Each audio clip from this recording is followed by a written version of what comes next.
At my sister's wedding, everything shimmered with soft light and whispered laughter, the kind of polished perfection she had dreamed of since childhood. The hall smelled of roses and champagne, lace spilling from every chair, a string quartet humming from the corner. I was standing just outside the reception room when she leaned in, her veil brushing my cheek as though we were about to share a secret of love or sisterhood. But her lips barely moved, and what slipped out made my chest tighten like someone had pulled a wire through my ribs. "Don't tell anyone you're trans," she whispered. "You'll ruin the photos."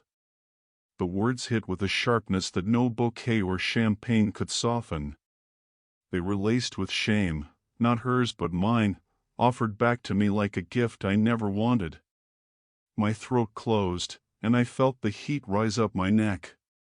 The chatter of guests, the clinking of glasses, all blurred into one steady hum that pressed against my skull. I wanted to answer, to tell her I hadn't planned to stand on a chair with a microphone and make a speech about my body, my pronouns, my history. I just wanted to be her sibling, to sit at a table, to dance when the band played something loud enough to cover my nerves. But my tongue wouldn't move. The moment had already branded itself across the surface of my skin, and all I could do was swallow the bitterness. She pulled away before I could react, adjusting her veil, flashing a smile toward the photographer who was calling her name. To anyone else, it looked like a tender sibling moment, a last quiet exchange before her new life began. But I stood frozen, rooted to the floor, with her words echoing louder than the string quartet. "Don't tell anyone you're trans. You'll ruin the photos." It wasn't the first time I'd been told to shrink, to tuck myself away so that others could feel more comfortable in their picture-perfect worlds. But it was the cruelty of the setting, the sharp contrast between her radiant gown and my invisible bruise, that cut deeper than usual. My palms itched with the urge to leave, to walk out into the night air, to abandon the celebration entirely. And yet, I stayed. Because somewhere inside me, beyond the sting and the shame, a different current was starting to hum, faint, but insistent. I tried to pretend the words hadn't burrowed under my skin, but every clink of glass and burst of laughter at the reception pressed against the bruise she left. My sister floated across the room, radiant, kissed on both cheeks by relatives, blessed by uncles with red noses and full wine glasses, hugged tightly by cousins who adored her. The photographer followed her every move, catching each angle of her smile. And me?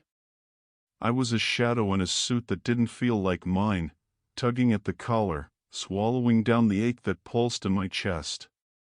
Her whisper replayed over and over, tightening each time, like a cruel refrain in a song I never wanted to learn. "Don't tell anyone you're trans. You'll ruin the photos." I wondered if she saw me as a smudge on her perfect day, a crack in the flawless porcelain she wanted to present to the world. It wasn't just about the photos. It was about belonging, about being allowed to exist without shame. My sister's words were just the latest stitch in a long thread of rejection, and as I sat at the round table with a polite smile pasted to my lips, the memories crept back, dragging me through years I'd tried to outgrow. I remembered the first time my father said it at the dinner table, his fork clattering against his plate as he hissed, "Why can't you just be normal?" I had been 16, my hair cropped short, chest bound in secret, voice trembling as I tried to explain that I wasn't his daughter, that the word son felt closer to the skin I lived in. My mother's face had frozen, pale and pinched, like she'd just watched a favorite vase slip from the shelf and shatter across the tiles. No one spoke after that. The silence was heavier than shouting. At school it hadn't been much better. The hallway whispers, the bathroom stalls where I sat on closed lids until the bell rang, the cruel laughter when someone decided to shout my old name down the hall. Teachers looked the other way, pretending they hadn't heard, because acknowledging it would have meant taking a side. And no one wanted to be caught standing too close to someone like me. Humiliation carved me into pieces back then. I learned to shrink into corners, to keep my eyes down, to wear invisibility like armor. But no armor is perfect, and the arrows still found their way through.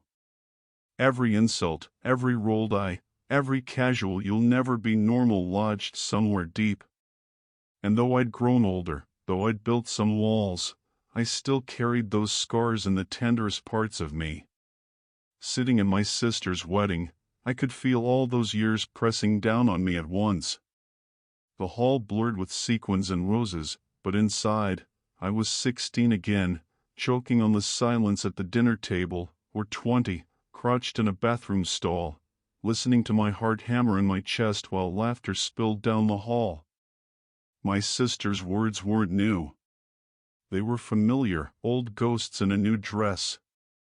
And the worst part was that some part of me still believed them. That maybe I really did ruin photos, ruin dinners, ruin the easy comfort of family gatherings. That maybe my presence was always a disruption, no matter how quietly I sat, no matter how small I made myself. I sipped my champagne, its sweetness turning sour on my tongue, and I thought about all the times I'd been asked to disappear. Sometimes with words, sometimes with silence. Sometimes with nothing more than a glance that told me I was an intruder in my own skin. But humiliation is never just about the moment. It seeps inward, settles into the bones, whispers in your own voice. I'd lie awake some nights, long before this wedding, hearing it in the dark: "You'll never be enough. You'll always be too much. No one will ever really want you." Those voices followed me, shape-shifting into professors, bosses, even lovers who kissed me in private but recoiled in public. I had thought, foolishly perhaps, that today would be different. That a wedding, a celebration of love, would be a place where my existence might be tolerated, if not embraced. But my sister's words made it clear love was conditional, and the condition was silence. Don't speak. Don't remind anyone. Don't be too visible. The music swelled and guests clapped as my sister and her new husband twirled under the chandelier. Cameras flashed, applause filled the air, and I clapped too, though my palms felt numb. Inside, I was unraveling. Each flash of the camera felt like it caught me in the corner, a blemish on the frame. I wanted to tear the collar from my neck, to scream that I wasn't ruining anything, that I was just here, breathing like everyone else. But the scream never left my throat. Instead, I smiled, I nodded, I let the photographer sweep past me without pause. My chair felt like a cage, and my body like a stranger's. My sister's words had locked me back inside a box I'd spent years clawing my way out of. And though no one else heard them, I carried them alone, their weight doubling with every passing minute. What hurt most wasn't the cruelty. It was the familiarity. The way it confirmed the quiet suspicion I'd always carried that my family would rather have the version of me that never existed than face the reality of the person I had fought to become. That in their perfect photo album, there was no space for me. As the night wore on, laughter growing louder with each drink poured, I sank deeper into myself. I traced old scars in my memory, replayed insults like they were hymns. I thought of the way my father once refused to look at me for weeks after I cut my hair, or the way my aunt pulled me aside at Thanksgiving to say, "We love you, but maybe don't make it so hard for everyone else." All of it folded into my sister's whisper, wrapping around me like a shroud. "Don't tell anyone you're trans. You'll ruin the photos." And for a while, I almost believed her. That night, after the last toast had been made and the dance floor had thinned to a scattered circle of tipsy uncles and barefoot bridesmaids, I slipped out of the reception hall. The stars overhead seemed cruelly bright, the air cool against my damp collar. I could still hear the muffled bass of the music, the laughter spilling through the doors, but I wanted no part of it anymore. My sister's whisper was louder than any band could ever be. I walked to the edge of the parking lot and leaned against a tree, its bark rough against my shoulder. For the first time all night, I let my face collapse, let my hands tremble. Tears came hot and quick, uninvited. It wasn't just about tonight.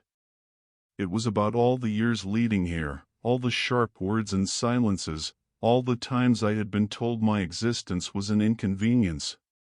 And suddenly, I couldn't stop seeing them stacked together, my father's fork clattering, the cruel hallway laughter, my aunt's quiet plea to make myself easier to love, and now, my sister's veil brushing my cheek as she asked me to erase myself for her perfect day. The ache grew into something else. Something sharper. A kind of fury I hadn't felt in years. I clenched my fists so tightly my nails dug into my palms. I thought about how much I had bent, how much I had swallowed, how many times I had made myself small so others could shine. And what had it given me?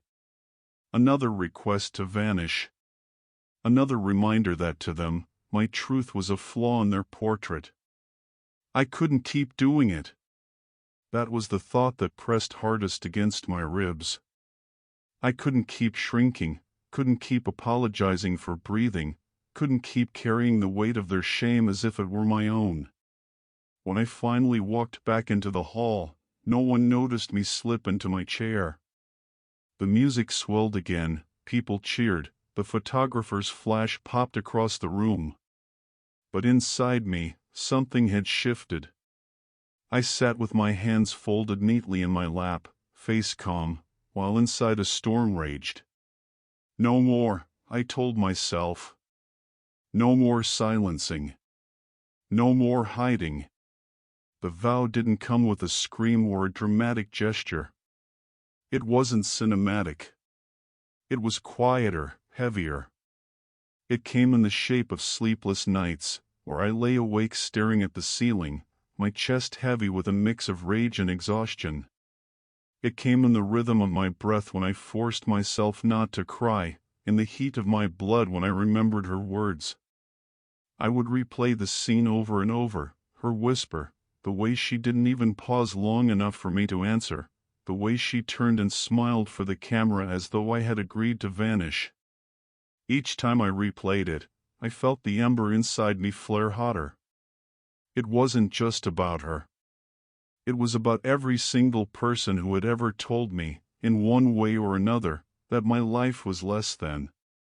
That I was a problem to be solved, a secret to be managed, a shame to be hidden.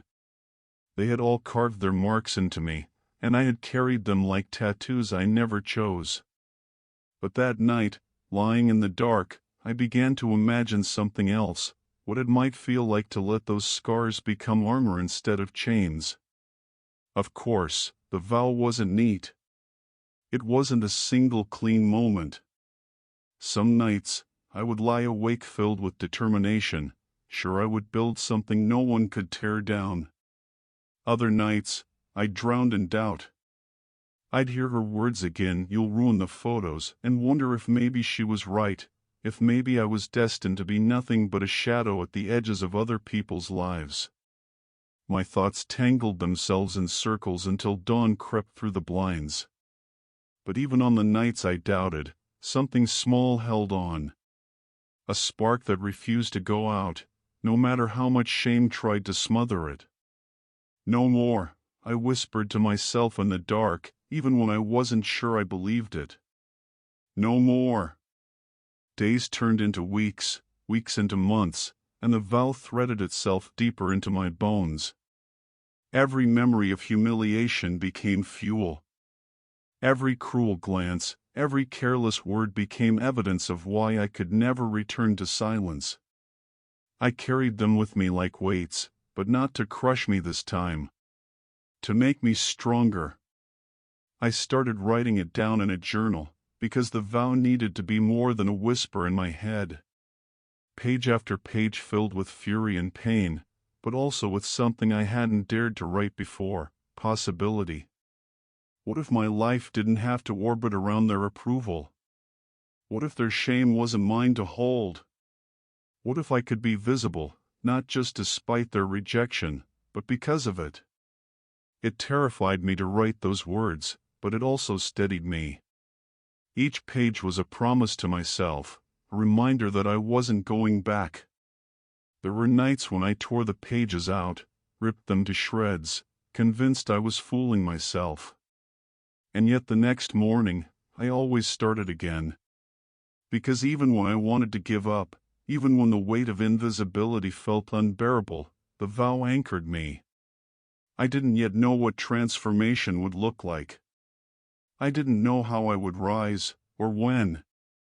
All I knew was that I had to. That the alternative, more years of shrinking, more years of silence, was no longer survivable.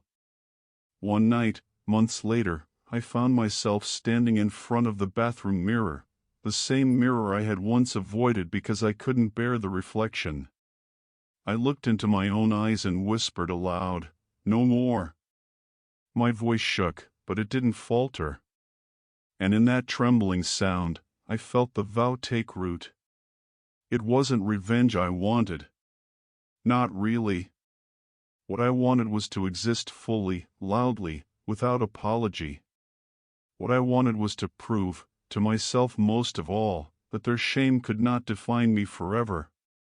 That night, as I turned off the bathroom light and stepped into the dark, I carried those words like a shield.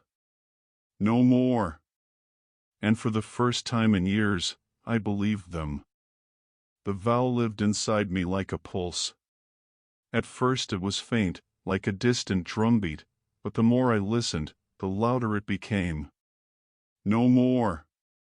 It carried me out of bed on mornings when I wanted to sink into the mattress forever, carried me through the weight of old shame that clung to my skin. Slowly, without realizing it, I started to build a new rhythm around those words.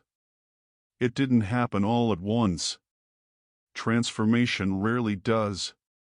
It started small, in ways that almost seemed trivial at the time. I walked into a barber shop one afternoon and told the stylist to cut my hair the way I'd always wanted, not the way my family said looked softer or more feminine. When the clippers buzzed against my scalp, a shiver ran down my spine. Watching the hair fall, I felt lighter. I looked in the mirror and saw not a stranger, but someone closer to the self I'd always carried inside. That night, I didn't hide under a hoodie when I went to the grocery store. I walked the aisles with my head held higher, chest tight but lifted. No one stopped to stare, no one pointed, but even if they had, I think I might have kept walking. Because I was starting to believe that I deserved to take up space. From there, it snowballed. I applied for jobs I thought I wasn't qualified for, because the voice that once said you'll never be enough had softened. I started showing up to interviews in clothes that actually fit the way I wanted them to, not the hand-me-down costumes I'd worn to appease others. And when I landed a position at a local nonprofit, a place that advocated for LGBTQ youth, I felt something shift. For once, I wasn't just surviving. I was aligning. The office was small, tucked above a coffee shop, but it was the first place I'd walked into where I didn't feel like I had to hide pieces of myself. The director introduced herself with her pronouns, the staff wore pins that said things like "you are enough," and the walls were covered in art created by queer teenagers. I sat at my desk that first day, overwhelmed by the sound of laughter that didn't sting, of voices that didn't cut. For once, the air wasn't heavy with shame. Every insult I had ever carried began to transform in that space. When I thought of my sister's whisper, instead of shrinking, I used it as fuel. Each project I completed, each youth I mentored, felt like an act of quiet defiance against the idea that my existence ruined anything. Instead, it created. It healed. It gave. Outside of work, I built a chosen family. It started with a coworker inviting me to a potluck, where I met others, trans, queer, allies who welcomed me not as a burden but as a whole human being. I laughed that night until my stomach hurt, and when someone passed me a slice of pie, I realized how long it had been since I felt at ease around a table. Those nights multiplied. Dinners, game nights, coffee dates. Slowly, the emptiness that family rejection carved into me was filled with new connections, softer and stronger. Of course, there were still nights when the old voices echoed. Still mornings when I doubted, when I looked in the mirror and saw the scars before the strength. But the difference now was that I wasn't alone in the fight. When doubt threatened to drown me, I had people who reminded me who I was. Friends who called me by my name, who saw me without hesitation, who held space for my tears and celebrated my wins. And the wins kept coming. At work, I climbed quickly, not because I was trying to prove myself to anyone else, but because for once I was pouring energy into something I loved. I coordinated a citywide fundraiser that shattered expectations, raising double what the board had projected. My director pulled me aside afterward, pride shining in her eyes, and said, "You belong here. Don't forget that." The words stitched something back together in me that had been torn for years. Each success felt like a stone laid in the foundation of a new life. A life where I wasn't begging for approval, but carving out my own joy. One day, after a long meeting at the nonprofit, I caught my reflection in the glass door as I was leaving. I stopped. For the first time, I didn't see a blur of shame. I saw someone standing tall, someone with purpose, someone who looked finally like me. It struck me then, every insult, every rejection, every whisper telling me to disappear had become fuel. My father's silence, my classmates' laughter, my aunt's gentle dismissal, my sister's wedding day cruelty, all of it was kindling for the fire that now warmed me. They thought they had buried me under shame. But I had grown roots. I poured that fire into everything. I spoke at high schools, telling students what I had needed to hear when I was their age, that being trans was not a flaw but a truth, and truth is power. I stood behind microphones, voice trembling but steady, and each time the applause rose, I felt another chain break. I wasn't ruining photos. I was making memories that mattered. At home, I filled notebooks with plans for the future, goals that stretched beyond survival, grad school, starting my own advocacy group, maybe even writing a book one day. Dreams I hadn't allowed myself to imagine before began to feel possible. But perhaps the greatest transformation wasn't external. It was internal. I stopped begging my family for crumbs of love. I stopped twisting myself into knots for their approval. I started loving myself in the ways they hadn't. Cooking meals that nourished me, taking long walks in the park, buying clothes that made me feel alive. Each small act was a rebellion against the years I had starved for acceptance. The vow had turned into something more than survival. It had become a blueprint for living. And though I still carried the scars, they no longer bled. They glowed. They reminded me of what I had overcome, of the strength I had earned. When I thought of my sister's whisper now, it didn't crush me. It sharpened me. Because I knew that the next time I stood in a room with my family, I would not be the shadow in the corner. I would be the light they could no longer ignore. The invitation came tucked in a cream-colored envelope with gold lettering, the kind my mother always said made an occasion respectable. This time it wasn't my sister's wedding, it was her baby shower. The first grandchild in the family. The kind of event where every relative would gather, cameras at the ready, stories spilling across buffet tables. The kind of event where silence had once been expected of me. I held the envelope in my hands longer than I should have, the weight of it stirring old wounds. My first instinct was to decline. To protect myself. To avoid walking back into the same hall of whispers and veiled smiles. But something deeper pressed against my ribs.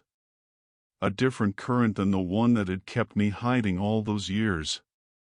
I had changed since that night. My life was fuller, stronger. My chosen family had given me a foundation I'd never thought possible.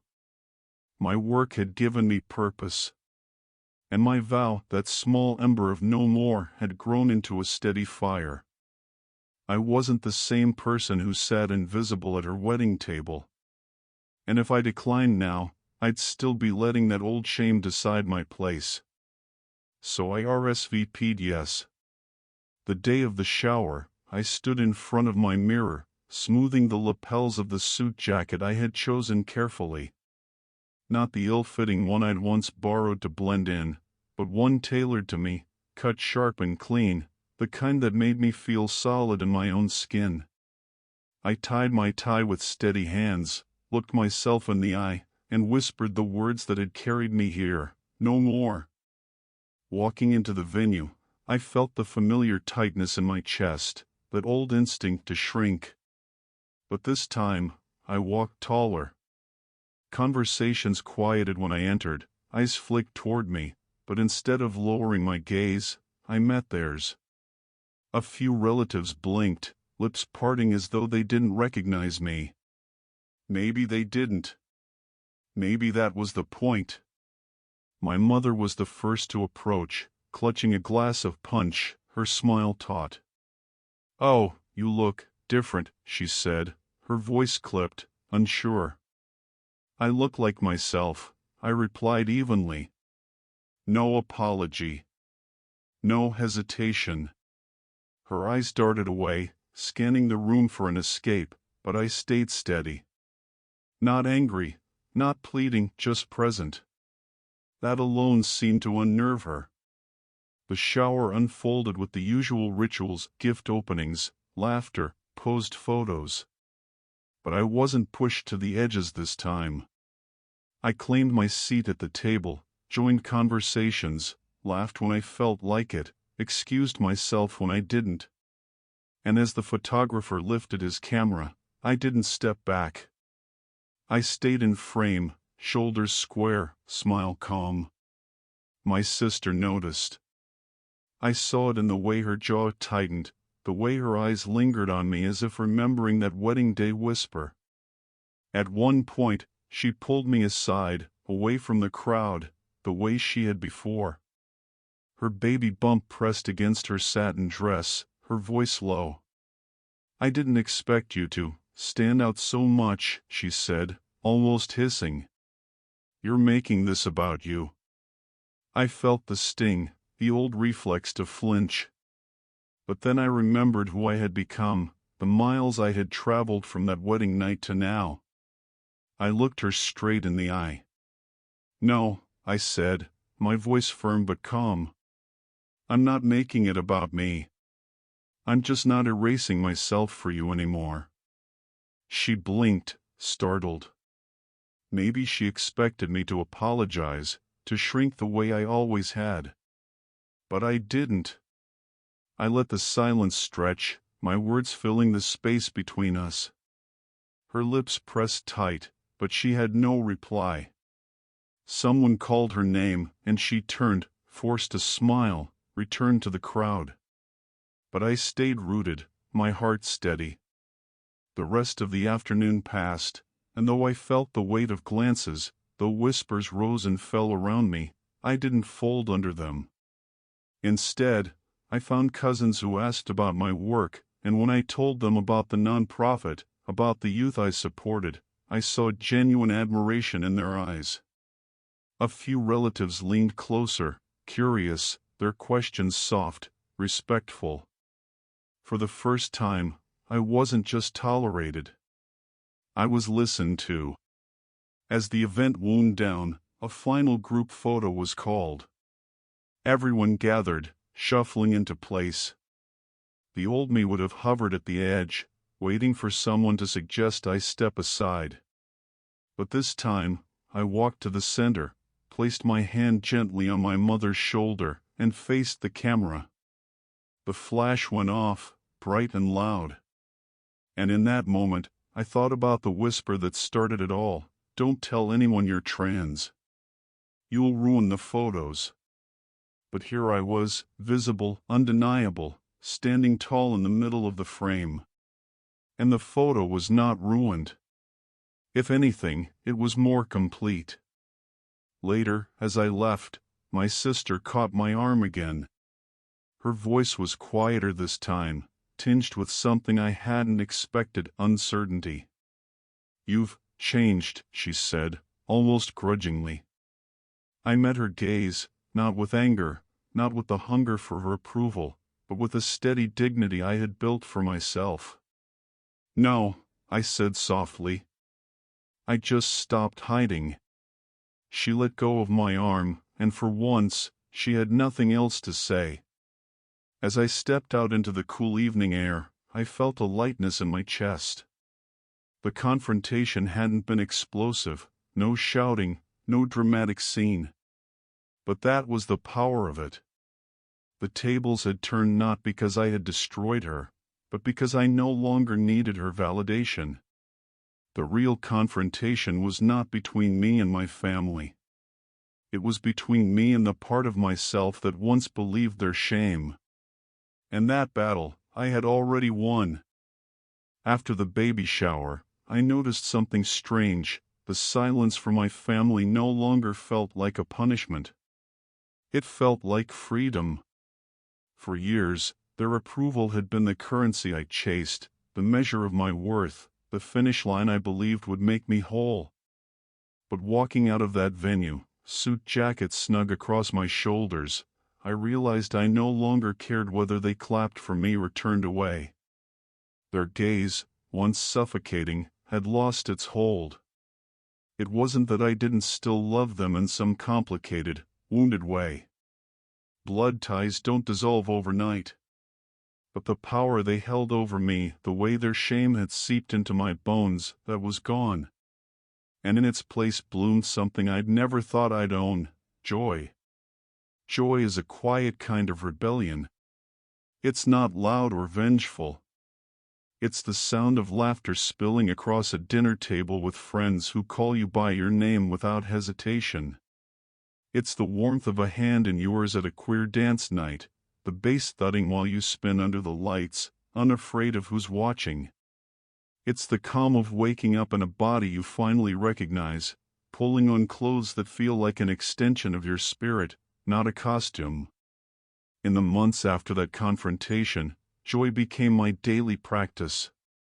I let myself want things again, small things, like fresh flowers on the kitchen table, a leather jacket I'd saved up for, lazy Sunday mornings with pancakes and coffee.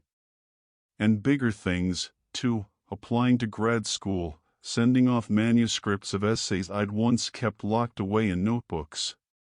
Every application, every submission was a declaration: I am here. I am worthy of taking up space. And the world began to respond. A literary magazine published one of my essays about growing up trans in a family that wanted silence. Readers reached out, thanking me for putting into words the loneliness they too had carried. One message from a teenager hit me hardest: your story made me feel less alone. Maybe I can survive this too. I sat staring at that message for a long time, tears blurring the screen. All those nights I had believed my pain was useless, all those years I had carried rejection like a curse, suddenly, it meant something. My survival wasn't just mine. It was a lantern for someone else. Work at the nonprofit flourished too. I launched a mentorship program connecting trans adults with trans youth, building bridges I'd once desperately needed. Watching the kids' faces light up as they met mentors who looked like them, who had walked similar paths and made it through, filled me with a pride no family photograph could capture. I wasn't ruining anyone's picture, I was creating new ones. Messy, beautiful, honest pictures full of life. Sometimes, I would still see my family at gatherings, holidays, moments too rooted in tradition to avoid. And yes, there were still side glances, still awkward silences, still that unspoken wish that I would soften myself into someone easier to digest. But the difference was, I no longer bent. I arrived as myself, stayed as myself, left as myself. They could squirm in their discomfort, it wasn't mine to hold. The real revenge, if you could call it that, was the contrast. Where once their whispers had defined me, now my joy did. Where once they had asked me to erase myself, now my visibility was undeniable. I didn't need to shout, didn't need to argue. I only had to live, fully and unapologetically, and let the evidence speak for itself. I think, in some ways, that unsettled them more than any confrontation could. To see me thriving, building a life that pulsed with authenticity, while they were still clutching their fragile picture frames. Sometimes I caught a flicker of regret in my mother's eyes, a softening in my father's silence. But I didn't chase it. The regret was theirs to live with. My life was mine. The first time I brought my partner, a gentle soul with laughter like sunlight, to a family gathering, I braced for the sting. But when they reached for my hand under the table and squeezed, steady and sure, I realized something astonishing. I wasn't bracing for my family's reaction. I was bracing for nothing at all. Because their reaction no longer defined my worth, my relationship, or the joy I held in my chest. Whether they smiled or frowned, I would still love and be loved. And that's when I understood the true meaning of my vow. No more didn't just mean no more hiding. It meant no more giving away my power, no more measuring myself against their narrow lens. It meant claiming my story, scars and all, and writing the rest on my own terms. One evening, after hosting a fundraiser that brought in record donations, I walked home through the city's streets, neon lights flickering above me. I thought about my sister's whisper, the one that had once felt like a dagger, "Don't tell anyone you're trans. You'll ruin the photos." And I laughed. Not bitterly, not with rage. I laughed because the irony was so sharp it almost sparkled. I hadn't ruined the photos. I had outgrown them. Their frames were too small, too fragile, too staged to hold the life I was living. Instead, I was in thousands of new pictures, selfies with friends after long nights of dancing, candid shots at rallies holding signs that screamed we exist, snapshots of youth smiling next to mentors, photos with my partner, arms around each other, eyes bright with something no camera could truly capture. Those were the pictures that mattered. If my family ever looked at them, maybe they would feel regret. Maybe they would wish they had seen me sooner, embraced me sooner. Or maybe not. Either way, it didn't matter. The story wasn't theirs to edit anymore. The story was mine. And it was no longer about proving them wrong. It was about proving myself right, about proving that the ember I once clung to in the dark, the vow whispered into silence, had grown into a fire I would carry for the rest of my life. A fire no one could put out. They tried to make me disappear. That's the part that still echoes when I think back, how casual it was for them, how easy it seemed, as if erasing me were no heavier than brushing dust off a sleeve. My father with his silence, my aunt with her polite plea to be less difficult, my sister with her wedding day whisper that cut sharper than any scream, "Don't tell anyone you're trans. You'll ruin the photos." For a long time, I believed them. I thought I was the flaw, the crack in their perfect portraits, the shadow on their celebrations. I bent myself smaller, quieter, until I was almost gone. But invisibility is a kind of death, and I chose not to die. The vow I made no more wasn't just survival. It was the spark that grew into everything I am now. It carried me into rooms where I once thought I didn't belong, into love I once thought I didn't deserve, into a joy I once thought wasn't meant for me. It turned scars into maps, shame into fuel, pain into proof. And the truth is this: I didn't ruin the photos. I became unforgettable. Not because I shouted louder than their whispers, but because I kept living when they expected me to fold. Because I built a life out of the very pieces they tried to shatter. Because every time they told me I was less, I found a way to become more. If they look back now and feel regret, that's theirs to carry. If they never understand, that's theirs too. I no longer wait for their recognition. My revenge was never about changing their minds. My revenge was living, thriving, laughing, loving, existing, visibly, joyfully, against every whisper that told me not to.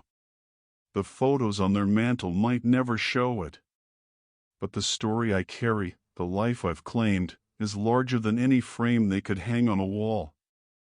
And when I look in the mirror now, when I see the person who refused to vanish, I know with a certainty deeper than shame. They tried to erase me.